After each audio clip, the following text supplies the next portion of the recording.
Hi, everybody. My name is Bill Sanders, and this is Watch Art Sci, the art and science of watch collection.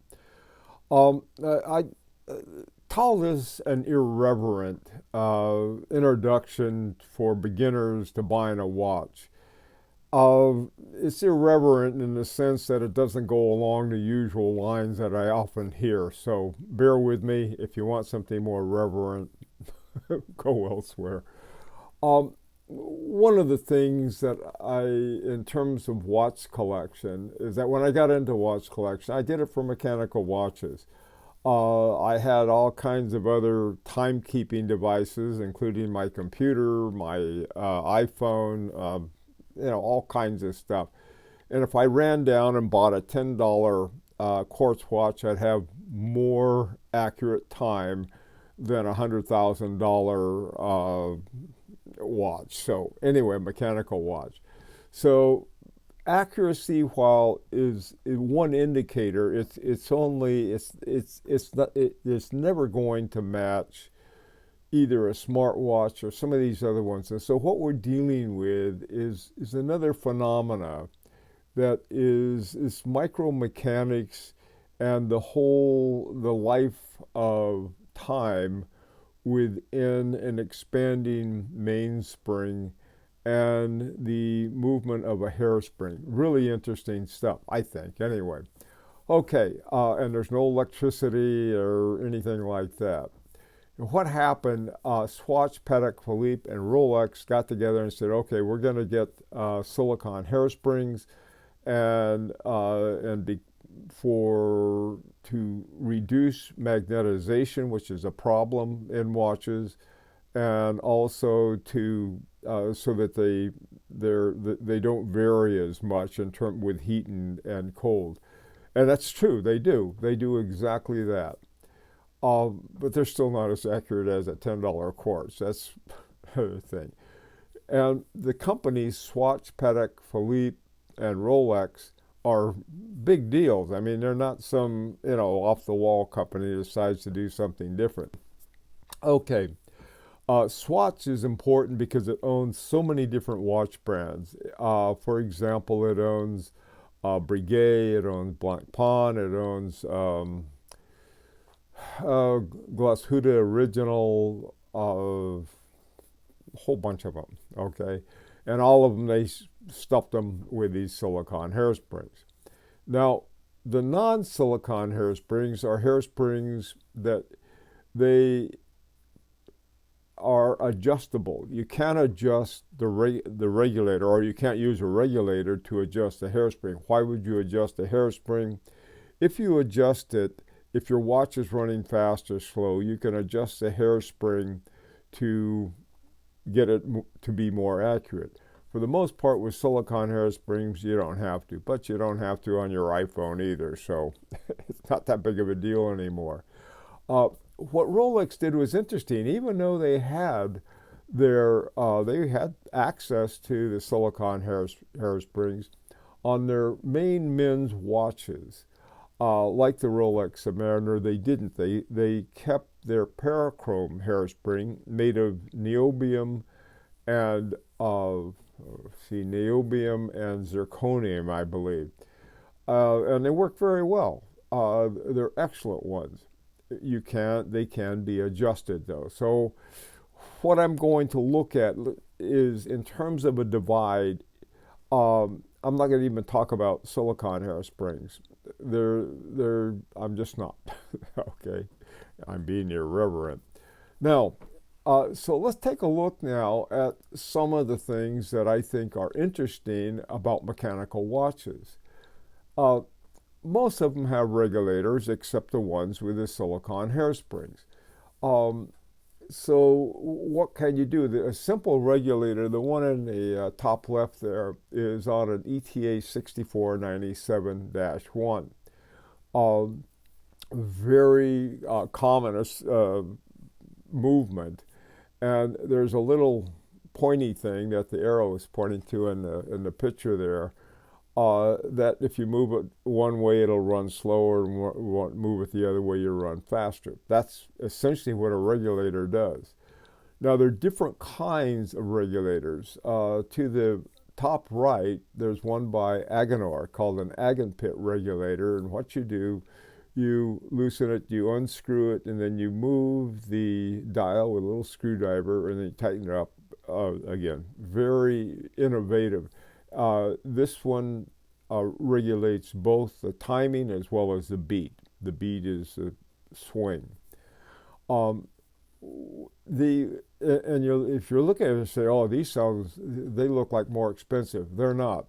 One of my favorite is a woodpecker regulator by Boule Glashuda. They're a very reasonably priced watch, and they have their grasshopper or woodpecker hairspring. What you do with it, here you have your pointy thing that you want to move back and forth, and then they have a little screw that you screw to move it back and forth with. To the right is a swan neck regulator. That's another kind of regulator that does essentially the same thing. You have a little screw, and you screw it, and it moves a point one way or the other. There's some other ones too that there are different ways of doing it. Moritz Grossmann, for example, looks like a long screw, and then you move the regulator back and forth along it. Okay, those are for traditional regulation. Okay, and some of them are not so traditional. You don't have those in silicone hairspring because they can't be regulated in that way. All right, so that's the first thing about for irreverent watch buying. Make up your mind, or either that, or you can say, I don't care, I'll take either one. I like them all. The ones I'm only going to talk about, though, are the ones that have traditional hairsprings in it. Now, the next thing I want to talk about is the notion of price retention. You'll hear that, but you'll hear the incorrect thing that's called value retention. A watch doesn't gain or lose its value. What goes up and down is the price. And so let's say you pay $10,000 for a brand new watch, and you sell it a couple years later, and it's dropped to $5,000. You might be saying, oh boy, the thing has lost its value. It hasn't. It's simply lost the price. So if that's an issue, you can go the opposite direction. Okay, here are a couple examples. These are fairly dramatic examples. The Parmigiani Tanda Centrum Perpetual Calendar. Now, a perpetual calendar is a big deal. Those things are very expensive. And what you can do, perpetual calendar means you set the calendar and it'll last for 100 years or something. Seriously, they're really good at keeping time. So they're expensive. Now, this one in white gold adds to the price, is $81,000. Apparently, though, they had some they couldn't sell, and so they put them into the secondary market. And this one I found, a brand new one, for $19,950. Essentially, you'll say $20,000. That's a 75%, a quarter of it. Now, it's never been bought before, and if you're worried about price retention, and you have a watch that you want, and it has really good price retention, let's say that it's brand new $10,000 and it drops to $9,000. Why not spend the extra $1,000 and just buy it brand new if you're concerned about those things? However, the collector's best friend is very bad price retention. But the thing to do on it, don't buy it at the top price. Buy it when the price is dropped. Because like I said, the value doesn't change, but the price certainly does. And it doesn't have to do with the quality of the watch. The quality of the watch, the value of the watch isn't going to change. The perception of it, I mean, a lot of people, oh, they have a brand name they like and they hear all of their friends do it. Okay, they usually don't know a great deal about horology. Okay, here's another example. This is a Chopard Mille Miglia DTS cool sports watch, motorsports, $6,400, the original price. I found it $4,600, brand new, $3,450. It's like these things exist out there. One of the things about the internet is that the internet provides us with access universe-wise on that. Okay, so as far as price retention is concerned, if there's a big drop in the price, buy it after it. Pretty simple. Also, too, look for watches that have been discontinued. Let's take a look at, this is the one last thing I'm going to take a look at. One watch that I've liked a long time is a Vacheron Constantin Historique Triple Calendar 1942. Now, these the MSRP on those is $24,100, but they discontinued them, and so immediately they dropped $4,000. And one I found brand new was $20,499. However, pre-owned, I found one for $14,000. Now that's a $10,000 savings. Okay, you still get the same watch. You get the Historique Triple Calendar 1942, but you pay $10,000 less with it. Now, the other thing about the Vacheron Constantin, they have something called the Geneva Seal. The Geneva Seal is very few watches have it, and it's only for watches that are made in the canton of Geneva. And it's a stamp, it's a seal that says these things meet these very high quality standards that they have. So that's a nice thing. The Vacheron Constantin Historiques, most of the Vacheron Constantin watches do have the Geneva Seal. There are a couple that don't, but this one does. Okay, now another watch brand whose the prices and the designs of the new ones are not to my liking, and this is by Roger Dubuis. Now, Roger Dubuis is a brilliant watchmaker. He left all of these really amazing watch movements behind, and his watches still get the Geneva Seal. That's how good they are.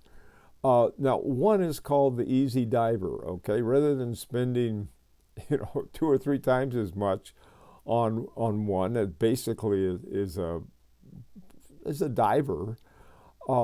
And a lot of the divers is that, let's face it, they're going to be desk divers. No one's going in the water with it. This one you probably could.